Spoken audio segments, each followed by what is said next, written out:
ವೈದಿಕ ಜ್ಯೋತಿಷ್ಯದಲ್ಲಿ ಚಂದ್ರನಿಗೆ ಅತ್ಯಂತ ಮಹತ್ವದ ಸ್ಥಾನವಿದೆ. ಚಂದ್ರನು ಕೇವಲ ಒಂದು ಗ್ರಹವಲ್ಲ, ಮನಸ್ಸು, ಭಾವನೆಗಳು, ನೆನಪು, ಕಲ್ಪನೆ, ತಾಯಿ, ಕುಟುಂಬ, ಶಾಂತಿ, ನಿದ್ರೆ ಹಾಗೂ ಮಾನಸಿಕ ಸಮತೋಲನದ ಪ್ರತೀಕ ಎಂದು ಪರಿಗಣಿಸಲಾಗಿದೆ. ಸೂರ್ಯನು ಆತ್ಮವನ್ನು ಪ್ರತಿನಿಧಿಸಿದರೆ ಚಂದ್ರನು ಮನಸ್ಸಿನ ಪ್ರತಿನಿಧಿಯಾಗಿದ್ದಾನೆ. ಆದ್ದರಿಂದ ವ್ಯಕ್ತಿಯ ಜೀವನದಲ್ಲಿ ಸಂತೋಷ, ದುಃಖ, ಆತಂಕ, ಆತ್ಮವಿಶ್ವಾಸ, ಸಂಬಂಧಗಳು ಮತ್ತು ಆಂತರಿಕ ಶಾಂತಿಯ ಮೇಲೆ ಚಂದ್ರನ ಸ್ಥಾನವು ಪ್ರಮುಖ ಪ್ರಭಾವ ಬೀರುತ್ತದೆ ಎಂದು ವೈದಿಕ ಜ್ಯೋತಿಷ್ಯ ತಿಳಿಸುತ್ತದೆ. ಜನನದ ಸಮಯದಲ್ಲಿ ಚಂದ್ರನು ಯಾವ ರಾಶಿಯಲ್ಲಿರುತ್ತಾನೋ ಅದನ್ನೇ ಚಂದ್ರರಾಶಿ ಎಂದು ಕರೆಯಲಾಗುತ್ತದೆ. ವೈದಿಕ ಜ್ಯೋತಿಷ್ಯದಲ್ಲಿ ದಶಾಭುಕ್ತಿ, ಗೋಚರ ಫಲಗಳು ಮತ್ತು ಅನೇಕ ಜ್ಯೋತಿಷ್ಯ ಲೆಕ್ಕಾಚಾರಗಳನ್ನು ಚಂದ್ರರಾಶಿಯನ್ನು ಆಧರಿಸಿ ಮಾಡಲಾಗುತ್ತದೆ. ಚಂದ್ರನು ಸುಮಾರು 2.5 ದಿನಗಳಿಗೊಮ್ಮೆ ಒಂದು ರಾಶಿಯಿಂದ ಮತ್ತೊಂದು ರಾಶಿಗೆ ಸಂಚರಿಸುತ್ತಾನೆ. ಇಡೀ ರಾಶಿಚಕ್ರವನ್ನು ಸುತ್ತಲೂ ಸುಮಾರು 27 ದಿನಗಳನ್ನು ತೆಗೆದುಕೊಳ್ಳುತ್ತಾನೆ. ಈ ವೇಗದ ಚಲನೆಯಿಂದ ಮಾನವನ ಮನಸ್ಥಿತಿಯು ಕಾಲಕಾಲಕ್ಕೆ ಬದಲಾಗುತ್ತದೆ ಎಂಬ ನಂಬಿಕೆ ಜ್ಯೋತಿಷ್ಯದಲ್ಲಿದೆ. ಚಂದ್ರನು ಕರ್ಕಾಟಕ ರಾಶಿಯ ಅಧಿಪತಿ ಹಾಗೂ ರೋಹಿಣಿ, ಹಸ್ತ ಮತ್ತು ಶ್ರವಣ ನಕ್ಷತ್ರಗಳ ಅಧಿಪತಿಯೂ ಆಗಿದ್ದಾನೆ. ಬಿಳಿ ಬಣ್ಣ, ಹಾಲು, ಬೆಳ್ಳಿ, ಮುತ್ತು, ನೀರು ಮತ್ತು ಶಾಂತ ಸ್ವಭಾವದೊಂದಿಗೆ ಚಂದ್ರನಿಗೆ ವಿಶೇಷ ಸಂಬಂಧವಿದೆ. ಪಂಚಭೂತಗಳಲ್ಲಿ ನೀರಿನ ತತ್ವವನ್ನು ಪ್ರತಿನಿಧಿಸುವ ಚಂದ್ರನು ದೇಹ ಮತ್ತು ಮನಸ್ಸಿನ ಸಮತೋಲನಕ್ಕೂ ಸಂಬಂಧ ಹೊಂದಿದ್ದಾನೆ ಎಂದು ಶಾಸ್ತ್ರಗಳು ತಿಳಿಸುತ್ತವೆ. ಪುರಾಣಗಳ ಪ್ರಕಾರ ಚಂದ್ರನು ಅತ್ರಿ ಮಹರ್ಷಿ ಮತ್ತು ಅನುಸೂಯಾ ದೇವಿಯ ಪುತ್ರ. ಶಿವನ ಜಟೆಯಲ್ಲಿ ಅರ್ಧಚಂದ್ರನಾಗಿ ಅಲಂಕರಿಸಿರುವ ಕಾರಣ ಶಿವ ಮತ್ತು ಚಂದ್ರನಿಗೆ ವಿಶೇಷ ಸಂಬಂಧವಿದೆ. ಆದ್ದರಿಂದ ಸೋಮವಾರವನ್ನು ಶಿವನ ಆರಾಧನೆಗೆ ಅತ್ಯಂತ ಪವಿತ್ರ ದಿನವೆಂದು ಪರಿಗಣಿಸಲಾಗಿದೆ. ಚಂದ್ರನು 16 ಕಲೆಗಳಿಂದ ಕೂಡಿದವನೆಂದು ಶಾಸ್ತ್ರಗಳು ವಿವರಿಸುತ್ತವೆ. ಈ 16 ಕಲೆಗಳು ಜ್ಞಾನ, ಸೌಂದರ್ಯ, ಸೃಜನಶೀಲತೆ, ಸಮೃದ್ಧಿ, ಆರೋಗ್ಯ ಮತ್ತು ಆಧ್ಯಾತ್ಮಿಕ ಬೆಳವಣಿಗೆಯ ಸಂಕೇತಗಳೆಂದು ನಂಬಲಾಗಿದೆ. ಜಾತಕದಲ್ಲಿ ಚಂದ್ರನು ಶುಭಸ್ಥಾನದಲ್ಲಿದ್ದರೆ ವ್ಯಕ್ತಿಯು ಶಾಂತ, ದಯಾಳು, ಭಾವನಾತ್ಮಕವಾಗಿ ಪ್ರಬುದ್ಧ, ಸೃಜನಶೀಲ ಹಾಗೂ ಉತ್ತಮ ನೆನಪಿನ ಶಕ್ತಿಯನ್ನು ಹೊಂದಿರುತ್ತಾನೆ. ಸಂಗೀತ, ಸಾಹಿತ್ಯ, ಚಿತ್ರಕಲೆ, ವೈದ್ಯಕೀಯ, ಶಿಕ್ಷಣ, ಸಮಾಜ ಸೇವೆ, ಪ್ರವಾಸೋದ್ಯಮ, ಸಾರ್ವಜನಿಕ ಸಂಪರ್ಕ ಮತ್ತು ಕಲಾ ಕ್ಷೇತ್ರಗಳಲ್ಲಿ ಉತ್ತಮ ಸಾಧನೆ ಮಾಡುವ ಸಾಧ್ಯತೆ ಹೆಚ್ಚಿರುತ್ತದೆ. ಇಂತಹವರು ಕುಟುಂಬದೊಂದಿಗೆ ಉತ್ತಮ ಬಾಂಧವ್ಯವನ್ನು ಹೊಂದಿದ್ದು, ಇತರರ ಭಾವನೆಗಳನ್ನು ಅರ್ಥಮಾಡಿಕೊಳ್ಳುವ ಗುಣದಿಂದ ಸಮಾಜದಲ್ಲಿ ಗೌರವ ಪಡೆಯುತ್ತಾರೆ. ಆದರೆ ಚಂದ್ರನು ದುರ್ಬಲನಾಗಿದ್ದರೆ ಅಥವಾ ಶನಿ, ರಾಹು, ಕೇತು ಹಾಗೂ ಮಂಗಳನಂತಹ ಪಾಪಗ್ರಹಗಳ ಪ್ರಭಾವಕ್ಕೆ ಒಳಗಾಗಿದ್ದರೆ ಅನೇಕ ರೀತಿಯ ಸಮಸ್ಯೆಗಳು ಎದುರಾಗಬಹುದು ಎಂದು ಜ್ಯೋತಿಷ್ಯದಲ್ಲಿ ಹೇಳಲಾಗಿದೆ. ಚಂದ್ರನು ದುರ್ಬಲವಾಗಲು ಕಾರಣಗಳು. ಜಾತಕದಲ್ಲಿ ಚಂದ್ರನಿಗೆ ರಾಹು ಅಥವಾ ಕೇತುಗಳ ಸಂಯೋಗ ಅಥವಾ ದೃಷ್ಟಿಯಿದ್ದರೆ ಚಂದ್ರನ ಶಕ್ತಿ ಕುಗ್ಗುತ್ತದೆ ಎಂದು ಹೇಳಲಾಗುತ್ತದೆ. ಶನಿಯ ಪ್ರಭಾವವು ಮನಸ್ಸಿನ ಮೇಲೆ ಒತ್ತಡವನ್ನು ಹೆಚ್ಚಿಸುವ ಕಾರಣವಾಗಬಹುದು. ಚಂದ್ರನು ಅಶುಭ ಭಾವಗಳಲ್ಲಿ ನೆಲೆಸಿರುವುದು ಪಾಪಕರ್ತರಿ ಯೋಗ, ಗ್ರಹಣ ಯೋಗ ಅಥವಾ ಪಾಪಗ್ರಹಗಳ ನಡುವೆ ಸಿಲುಕಿರುವ ಸ್ಥಿತಿಯು ದುರ್ಬಲತೆಯನ್ನು ಉಂಟುಮಾಡುತ್ತದೆ ಎಂದು ಜ್ಯೋತಿಷ್ಯ ಗ್ರಂಥಗಳು ವಿವರಿಸುತ್ತವೆ. ಕೆಲವು ಸಂಪ್ರದಾಯಗಳಲ್ಲಿ ವಾಸ್ತು ದೋಷಗಳು ಚಂದ್ರನ ಫಲಿತಾಂಶದ ಮೇಲೆ ಪರಿಣಾಮ ಬೀರುತ್ತವೆ ಎಂದು ನಂಬಲಾಗಿದೆ. ವಿಶೇಷವಾಗಿ ಮನೆಯಲ್ಲಿನ ನೀರಿನ ವ್ಯವಸ್ಥೆಯ ಅಸಮರ್ಪಕತೆ, ಮನೆಯ ಸ್ವಚ್ಛತೆಯ ಕೊರತೆ ಮತ್ತು ಉತ್ತರ ಈಶಾನ್ಯ ದಿಕ್ಕಿನ ವಾಸ್ತು ದೋಷಗಳು ಚಂದ್ರನಿಗೆ ಅನುಕೂಲಕರವಲ್ಲ ಎಂದು ಪರಿಗಣಿಸಲಾಗುತ್ತದೆ. ಆಧ್ಯಾತ್ಮಿಕ ದೃಷ್ಟಿಯಿಂದ ತಾಯಿಗೆ ಅವಮಾನ ಮಾಡುವುದು, ಹಿರಿಯ ಮಹಿಳೆಯರನ್ನು ಗೌರವಿಸದಿರುವುದು, ಪೂರ್ವಜರ ಆರಾಧನೆಯನ್ನು ನಿರ್ಲಕ್ಷಿಸುವುದು, ಕುಟುಂಬದಲ್ಲಿ ನಿರಂತರ ಕಲಹ ಉಂಟುಮಾಡುವುದು, ಮೋಸ, ವಂಚನೆ ಮತ್ತು ಅಪ್ರಾಮಾಣಿಕ ಜೀವನ ಶೈಲಿಯು ಚಂದ್ರನ ಶುಭ ಫಲವನ್ನು ಕಡಿಮೆ ಮಾಡುತ್ತದೆ ಎಂಬ ನಂಬಿಕೆಯಿದೆ. ದುರ್ಬಲ ಚಂದ್ರನಿಂದ ಉಂಟಾಗುವ ಮಾನಸಿಕ ಸಮಸ್ಯೆಗಳು. ಚಂದ್ರನು ಮನಸ್ಸಿನ ಕಾರಕನಾಗಿರುವುದರಿಂದ ಮೊದಲನೆಯದಾಗಿ ಮಾನಸಿಕ ಸಮತೋಲನದ ಮೇಲೆ ಪರಿಣಾಮ ಬೀರುತ್ತಾನೆ ಎಂದು ಜ್ಯೋತಿಷ್ಯ ಹೇಳುತ್ತದೆ.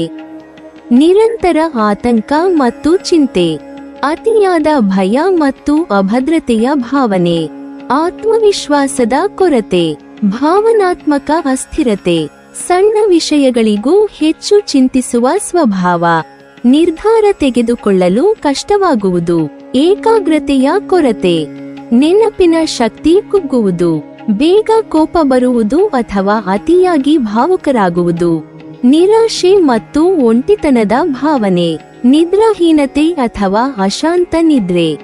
ಜ್ಯೋತಿಷ್ಯದ ಪ್ರಕಾರ ಇಂತಹ ಸ್ಥಿತಿಗಳು ಜೀವನದ ಗುಣಮಟ್ಟದ ಮೇಲೂ ಪರಿಣಾಮ ಬೀರುತ್ತವೆ. ಆದರೆ ಇವು ವೈದ್ಯಕೀಯ ಸಮಸ್ಯೆಗಳಾಗಿದ್ದರೆ ವೈದ್ಯರನ್ನು ಸಂಪರ್ಕಿಸುವುದು ಅತ್ಯಗತ್ಯ. ಕುಟುಂಬ ಮತ್ತು ಸಂಬಂಧಗಳ ಮೇಲೆ ಪರಿಣಾಮ. ಚಂದ್ರನು ತಾಯಿಯ ಕಾರಕನಾಗಿರುವುದರಿಂದ ಅವನ ದುರ್ಬಲತೆ ಕುಟುಂಬ ಜೀವನದಲ್ಲಿಯೂ ಕಾಣಿಸಿಕೊಳ್ಳಬಹುದು.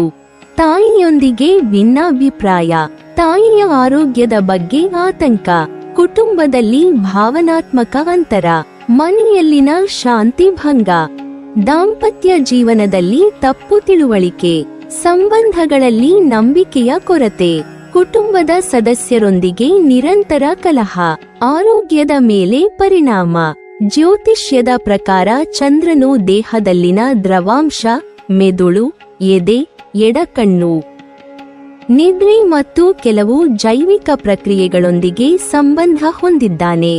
ಚಂದ್ರನು ದುರ್ಬಲನಾಗಿದ್ದರೆ ಕೆಳಗಿನ ಆರೋಗ್ಯ ಸಮಸ್ಯೆಗಳು ಕಂಡುಬರಬಹುದು ಎಂದು ನಂಬಲಾಗಿದೆ.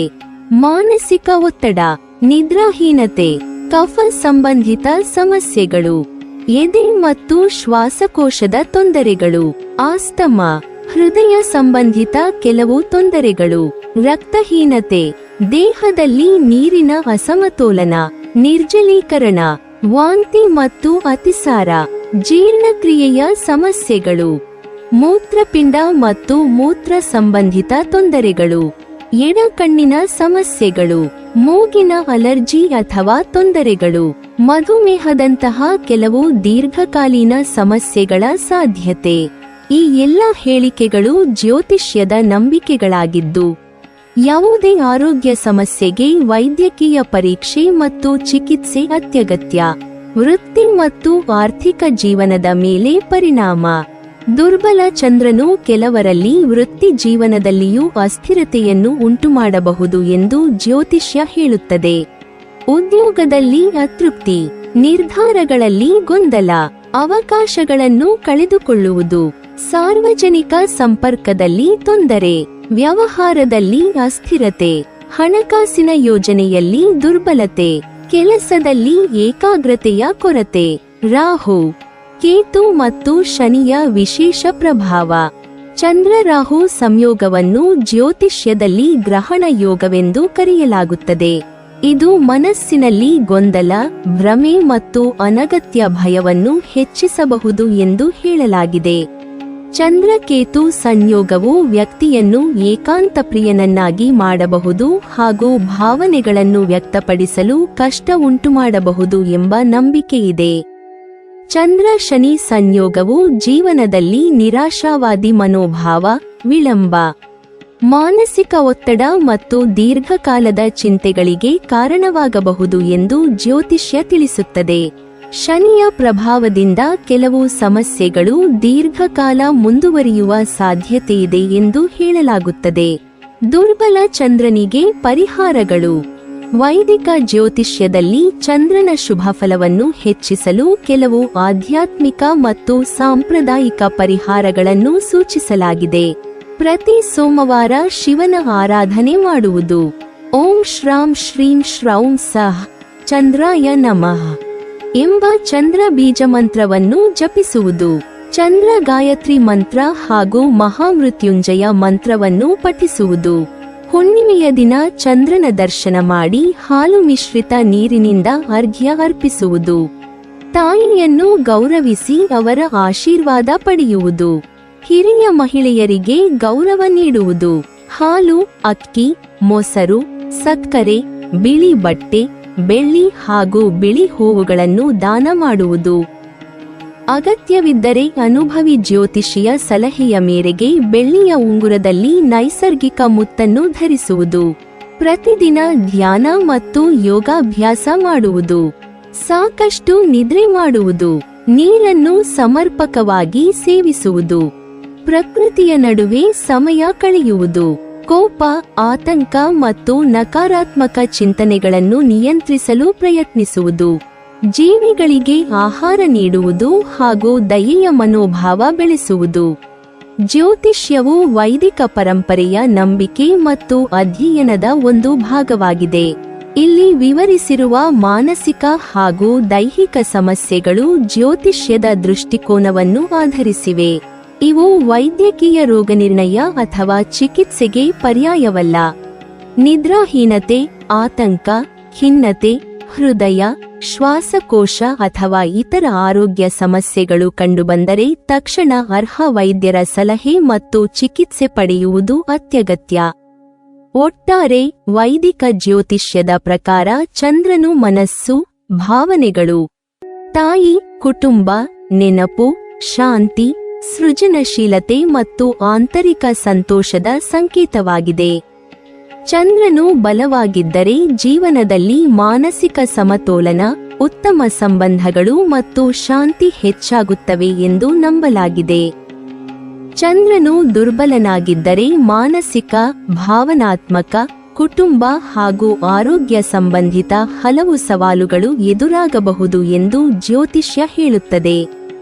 ಸೂಕ್ತ ಆಧ್ಯಾತ್ಮಿಕ ಆಚರಣೆಗಳು, ಉತ್ತಮ ಜೀವನ ಶೈಲಿ ಮತ್ತು ಅಗತ್ಯವಿದ್ದಲ್ಲಿ ವೈದ್ಯಕೀಯ ಸಲಹೆ, ಈ ಮೂರರ ಸಮನ್ವಯವು ಉತ್ತಮ ಜೀವನಕ್ಕೆ ಸಹಾಯಕವಾಗಬಹುದು. ನೀವಿನ್ನೂ ನಮ್ಮ ಚಾನೆಲ್ ಅನ್ನು ಸಬ್ಸ್ಕ್ರೈಬ್ ಮಾಡಿಲ್ವಾ? ಹಾಗಾದರೆ ಈ ಕೂಡಲೇ ನಮ್ಮ ಇಂದ್ರಜಾಲ ಚಾನೆಲ್ ಅನ್ನು ಸಬ್ಸ್ಕ್ರೈಬ್ ಮಾಡಿ ಮತ್ತು ಪಕ್ಕದಲ್ಲಿರುವ ಬೆಲ್ ಐಕಾನ್ ಅನ್ನು ಕ್ಲಿಕ್ ಮಾಡಿದರೆ ನಮ್ಮ ಹೊಸ ವಿಡಿಯೋಗಳನ್ನು ನೀವು ನೋಡಬಹುದು.